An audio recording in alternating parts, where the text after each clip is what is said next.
చిన్న ఇంజెక్షన్ ద్వారా మోకాలు మరియు నడుము నొప్పులకు దీర్ఘకాలిక పరిష్కారం. డాక్టర్ ప్రకాష్ గుడిపూడి. సంప్రదించండి. Allied's pain and pain management centre, Hyderabad. రాజమహేంద్రవరానికి కాదు, ఆంధ్రప్రదేశ్లో ఒక రకంగా చెప్పాలంటే ద బిగ్గెస్ట్ ఓపెనింగ్ ఉన్న ఫ్లైఓవర్. 200 అడుగుల వెడల్పు ఓపెనింగ్తో ఉన్న ఫ్లైఓవర్ ఇది గత ప్రభుత్వంలో తెలుగుదేశం హయాంలో కేవలం వాళ్ళ నిర్లక్ష్యం కారణంగా కొన్ని వందల ప్రాణాలు కోల్పోయినాయి.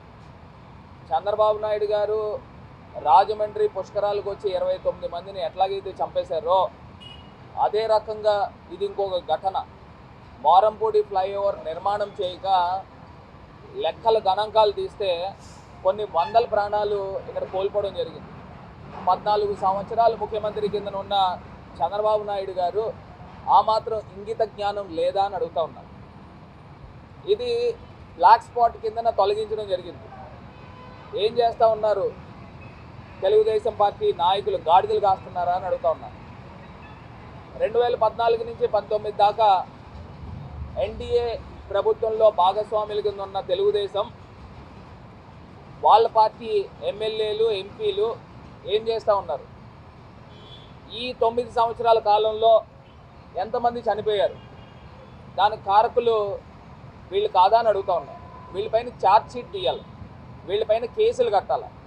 పాపం కడుపు కోతతో ఉన్న వాళ్ళ కుటుంబ సభ్యులందరూ కూడా వీళ్ళపైన కేసులు కట్టాలి. ఇంత నిర్లక్ష్యం, వీళ్ళ నిర్లక్ష్యం కారణంగానే ఈ యొక్క ఫ్లైఓవర్ క్యాన్సిల్ అవ్వడం జరిగింది. ఆ క్యాన్సిల్ అయ్యి అటు దివాన్ చెరువు దగ్గర నుంచి విజయవాడ వెళ్ళేదానికి బైపాస్ రోడ్ వచ్చింది కాబట్టి ఇటు మోరంపూడి పైకి ట్రాఫిక్ రాదని వాళ్ళు క్యాన్సిల్ చేసుకుని పోయారు. దాన్ని మనం వచ్చిన తర్వాత బ్లాక్ స్పాట్లు ఎందుకు తొలగించారు అని బ్లాక్ స్పాట్ రీఇనిషియేట్ చేయడం జరిగింది. అదొకటే కాకుండా లాలా చెరువు, దివాన్ చెరువు, మోరంపూడి, బొమ్మూరు, ఫ్యూచర్ కిడ్స్, వేమగిరి ఇన్ని ఫ్లైఓవర్లు శాంక్షన్లు తీసుకొస్తూ ఉన్నారు. ఇది మార్చ్ నెలాఖరు లోపలనే ఇది కంప్లీషన్ చేసే కార్యక్రమం చేపడతా ఉన్నాం. శరవేగంగా డెవలప్ వర్క్ జరుగుతూ ఉంది. మరి ఒకసారి చూస్తే ఎన్నో టెక్నికల్ అంశాలు, కారణాలు ఏవేదైనప్పటికీ కానీ ఈ తెలుగుదేశం పార్టీ వాళ్ళని నిర్దాక్షిణ్యంగా రాజమండ్రి ప్రజలు ఎప్పుడు కూడా క్షమించరని కూడా ఈ సందర్భంగా తెలియపరుస్తూ, ఇది రాజమహేంద్రవరం ప్రజలకి ఈ ఫ్లైఓవర్, మోరంపూడి ఫ్లైఓవర్ ఎదురుగుండా అంబేద్కర్ గారి స్టాచ్యూ కూడా ఉంది. వారి సాక్షిగా ఇది రాజమండ్రి ప్రజలకు అంకితం చేస్తూ ఉన్నాము. మొత్తం మీద ఇది బుచ్చయ్య చౌదరి గారు లేకపోతే వాళ్ళ పచ్చపత్రికలు కుళ్ళు రాతలు రాస్తూ ఉన్నారు. 36 స్తంభాలు 46 స్తంభాలు చెప్తా ఉన్నారు. అలా వాళ్ళకి డిజైన్ తెలుసా, పాడు తెలుసా, ఏం తెలుసు? వాళ్ళకి ఏం తెలీదు. వాళ్ళు ఏదో అనుకుంటున్నారు, దానికి తగ్గట్టు మేము రాసుకోవాలంట, మేము చెప్పేయాలంట. ఆయన కనీసం నేను మొన్న కూడా చెప్పా, మీరు చెప్పేది పచ్చి అబద్ధాలు ఆడుతున్నారు. ఒకవేళ నేనే తప్పు చెప్తే నేను బహిరంగ క్షమాపణ చెప్తా, లేకపోతే మీరు క్షమాపణ చెప్పమని కూడా అన్నట్ల బుచ్చయ్య చౌదరి గారిని తప్పు ఒప్పుకోండి అని చెప్తా ఉంటాం. దానికి మరి మీడియా మిత్రులు మీరు ఆయన్ని ప్రశ్నించారు లేదో నాకేం తెలియదు. ఒకసారి ప్రశ్నించండి. 6 సార్లు ఎమ్మెల్యే చేసిన వ్యక్తిని ఒకసారి ప్రశ్నించండి. ఇది కాకుండా మోరంపూడి ఫ్లైఓవర్ అయితే త్వరలో కంప్లీట్ చేస్తూ ఉన్నాము, ప్రజలకు అంకితం చేస్తూ ఉన్నాము. రెండో అంశము, ఆంధ్రప్రదేశ్ రాష్ట్రంలో అసెంబ్లీ. మరి ఇవాళ ఆంధ్రప్రదేశ్ ప్రభుత్వం ప్రవేశపెట్టిన సంక్షేమం కానీ అభివృద్ధి కానీ గత పాలకులు చేయలేని అన్నీ కూడా ఇక్కడ ఆంధ్రప్రదేశ్లో అందించడం జరిగింది. అగ్రిగోల్డ్ బాధితులతో సైతము కొంత సాయము సుమారుగా 800 కోట్ల రూపాయలు వారికి కూడా అందిస్తూ ఉన్నారు. ఇది కాకుండా వాహన్ మిత్ర కానీ, డ్వాక్రా మాఫీ ఆసరా కానీ, చేయూత కానీ, ఇవన్నీ కూడా ప్రజలకు ఇచ్చిన మాటలన్నీ కూడా నిలబెట్టుకుంటూ ముందుకు వెళ్తున్నాము. ఫిషింగ్ హార్బర్స్, ఇవాళ పోర్టులు చూస్తే బందర్ పోర్ట్ అయితే కానివ్వండి, కాకినాడ పోర్ట్ అయితే కానివ్వండి, రామాయపట్నం పోర్ట్ అయితే కానివ్వండి, ఇవన్నీ కూడా నిర్మాణం జరుగుతూ ఉన్నాయి. రేపు ఇండస్ట్రియల్ కారిడార్ కూడా అటు విశాఖపట్నం నుంచి అటు చెన్నై దాకా దానిపైన కూడా పూర్తి స్థాయిగా దృష్టి సారించి ఇండస్ట్రీస్ పైన హెవీ ఫోకస్ ఆంధ్రప్రదేశ్ ప్రభుత్వం రానున్న రోజుల్లో చేయబోతుందని కూడా ఈ సందర్భంగా తెలియపరుస్తుంది. సిద్ధం అనేది మాది వైఎస్ఆర్ కాంగ్రెస్ పార్టీ. తెలుగుదేశం పార్టీ కూడా సిద్ధం అని చెప్పుకుంటున్నారంటే మా ట్రాప్లో పడతా ఉన్నారు. వాళ్ళకంటూ సెపరేట్ ఎజెండా ఏం లేదు. మేము సిద్ధం అంటే మేము కూడా సిద్ధం అంటున్నారు. సిగ్గుండాలి. ఇప్పుడు నిజంగా వాళ్ళు సిద్ధం అని చెప్పుకునేదానికి 175 నియోజకవర్గాలకి పోటీ చేస్తున్నారా? తెలుగుదేశం కానీ జనసేన కానీ లేదు కదా. ఇంకా వాళ్ళు సిద్ధం అని చెప్పుకునే నైతికత లేదు. ఇవాళ రాష్ట్ర తాలూకా ప్రయోజనాలు కాపాడే దిశగా వైఎస్ఆర్ కాంగ్రెస్ పార్టీ ఎంపీలు పనిచేస్తున్నారు అనేది ఏ రకమైన సందేహం కూడా లేదు. ఇవాళ మనకు అందరికీ కూడా తెలుసు, కేంద్ర ప్రభుత్వము బీజేపీ ఎన్డీఏతో సంబంధం లేకుండా 303 ఎంపీలు వచ్చి ఉన్నాయి. అంటే అబ్సల్యూట్ మెజారిటీ 274 అనుకోండి, 303 వచ్చినాయి. ఎవరితో కూడా ప్రమేయం లేదు. నేరుగా వాళ్ళు ఏది కావాల్సి ఆ బిల్స్ పాస్ చేసుకోవచ్చు. ఇవాళ బీజేపీ అనేది single largest party with absolute majority. 5 సంవత్సరాల కాలం ఉంది. ఆ కాలాన్ని కేంద్రంతో గొడవ పెట్టుకుని ఆంధ్రప్రదేశ్ ఇప్పటికే అన్యాయం చేయబడింది, ఇంకా అన్యాయం కాబడాలా అని ఒక్కసారి ఆలోచన చేయమని షర్మిల గారిని కూడా చెప్తా ఉన్నా. ఇవాళ రాజీనామాలు చేయాలంటే ఎంతసేపు పనండి? రాజీనామాలు జగనన్న పార్టీ పుట్టిందే పోరాటంతో, రాజశేఖర్ రెడ్డి గారి యొక్క మరణానంతరము పుట్టిన పార్టీ. మాకేమి ఇదేం కొత్త ఏం కాదు. కానీ 25 ఎంపీలు 22 మంది ఎంపీలు రాజీనామా చేయడం వలన ప్రత్యేక హోదా వస్తుంది అని అంటే డే 1 రాజీనామా చేద్దాం. వాళ్ళకి 303 ఎంపీలు ఉన్నాయి. సో వాళ్ళకి బిజినెస్ అనేది సజావుగా జరుగుతుంది.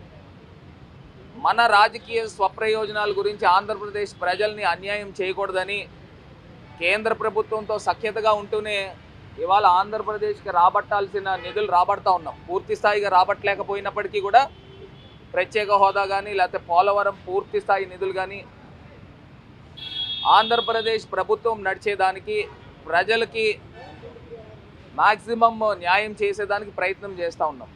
రేపు 2024 సార్వత్రిక ఎన్నికల్లో ఈ పరిస్థితులు ఉంటాయనేది కూడా మనకేమీ జోస్యం ఏం లేదు. బీజేపీ షార్ట్ ఫాల్ కావచ్చు. షార్ట్ ఫాల్ అయితే ఇవాళ వైఎస్ఆర్ కాంగ్రెస్ పార్టీ ప్రజల పక్షాన్ని నుంచుంటా ఉంది.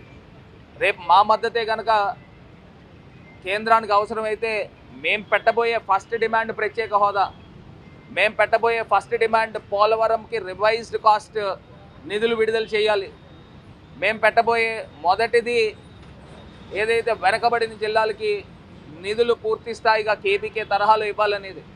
ఇవన్నీ కూడా మాకు ఫోకస్డ్గానే ఉన్నాం. కానీ రాజకీయ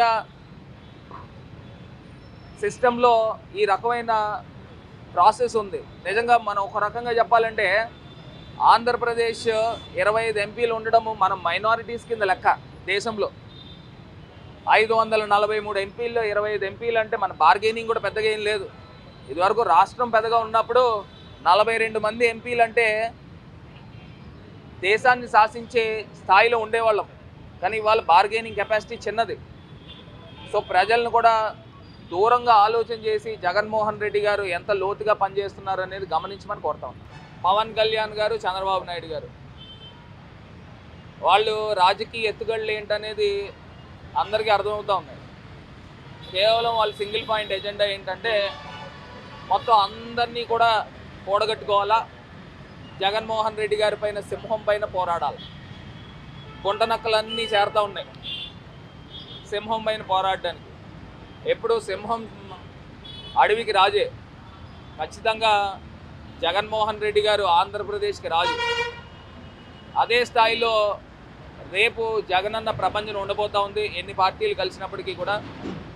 మరి ఇవాళ చంద్రబాబు నాయుడు గారు, పవన్ కళ్యాణ్ గారు వీళ్ళందరూ కూడా ఢిల్లీ వెళ్తున్నారని చెప్పి వార్తలు వస్తూ ఉన్నాయి. అంటే బీజేపీ పెద్దల అపాయింట్మెంట్ గురించి వాళ్ళ గేట్లు కాడ పడిగాపులు కాస్తూ ఉంటారు. వీళ్ళకి అలవాటే, పెద్దగా ఏం చెప్పక్కర్లా. ఎప్పుడు అపాయింట్మెంట్ ఇస్తారా? ఆయన చంద్రబాబు నాయుడు గారు గతంలో చెప్పేవాడు, నేను 27 సార్లు ఢిల్లీ వెళ్ళాను, నాకు ఒక్కసారి కూడా అపాయింట్మెంట్ ఇవ్వలేదని చెప్పి ఏడుస్తూ చెప్పాడు. ఈసారి కూడా అదే టైప్లో ఉంటుందని మేము కూడా అనుకుంటున్నాం. ఎప్పుడు ఢిల్లీ వెళ్ళినా కూడా వీళ్ళని పెద్ద లైట్గా తీసుకుంటారు. సరే, వాళ్ళు నాకు తెలిసి బీజేపీ ప్రభుత్వం, బీజేపీ పార్టీ వీళ్ళతో పొత్తుల్లోకి వెళ్తారని నేనైతే అనుకోవట్లా. ఎందుకంటే చంద్రబాబు నాయుడు అంత నటోరియస్. వాళ్ళే చెప్పారు, అంత డర్టీయెస్ట్ పొలిటీషియన్ అని చెప్పిన మాటలు వాళ్ళే. అమిత్ షా గారు తిరుపతి వస్తే సాక్షాత్తు కలియుగగా వైకుంఠుని దర్శించుకోవడానికి వస్తే ఆయన పైన కారు కాన్వాయ్ పైన చెప్పులు ఇసిరిపించాడు. ప్రధానమంత్రి గారిని ఎంత దూషించాలో నరేంద్ర మోడీ గారిని అంత దూషించాడు. అతనికి పెళ్ళి అవ్వలేదు, ఆయనకేం తెలుసు భార్య విలువ, ఆయనకేం తెలుసు పిల్లల విలువ అని చెప్పేసి దూషించిన మాట చంద్రబాబు నాయుడు గారు వాస్తవం కాదా అని అడుగుతూ ఉన్నారు. ఇలాంటి పొలిటీషియన్ని నాకు తెలిసి వాళ్ళు ఎంకరేజ్ చేస్తారని అనుకోవట్లే. కొన్ని రాజకీయాల్లో ఏవైనా జరగచ్చు. ఏదేమైనప్పటికీ మరి వాళ్ళ పార్టీ ఎమ్మెల్యేలు, తెలుగుదేశం పార్టీ ఎమ్మెల్యేలు కానీ జనసేన నాయకులు కానీ వాళ్ళే ప్రకటించుకుంటున్నారు. నేనే ఇక్కడ పోటీ చేస్తున్నానని తెలుగుదేశం ఎమ్మెల్యే చెప్తాడు. అదే రకంగా జనసేన పార్టీ అభ్యర్థులు కూడా నేనే ఈ స్థానానికి పోటీ చేస్తానని వాళ్ళు చెప్పుకుంటున్నారు. అంటే వీళ్ళకి క్లారిటీ లేదు. ఏది ఏమైనప్పటికీ కూడా నేనైతే చెప్పాలనుకున్నది ఒకటే, రాష్ట్ర ప్రజల్ని గమనించమని కోరుతా ఉన్నా. జగన్ అన్న ఏదైనా మాట చెప్తే మాట నిలబెట్టుకునే నైజం జగన్మోహన్ రెడ్డి గారిది. చంద్రబాబు నాయుడు గారు, పవన్ కళ్యాణ్ గారు, లేకపోతే ఎన్ని తోక పార్టీలు వచ్చినప్పటికీ కూడా వాళ్ళు రాజకీయ స్వప్రయోజనాల గురించి ఎన్ని తప్పటడుగులైనా వేస్తారు, ఎంత నీచానికైనా దిగజారిపోతారు అనేది ప్రజలు గమనించమని కోరుతాం. మరిన్ని వీడియోస్ కోసం ఛానల్ ని సబ్స్క్రైబ్ చేయండి, లేటెస్ట్ అప్డేట్స్ కోసం వాట్సాప్ ఛానల్ ని ఫాలో చేయండి అండ్ లింక్ డిస్క్రిప్షన్ లో ఉంది.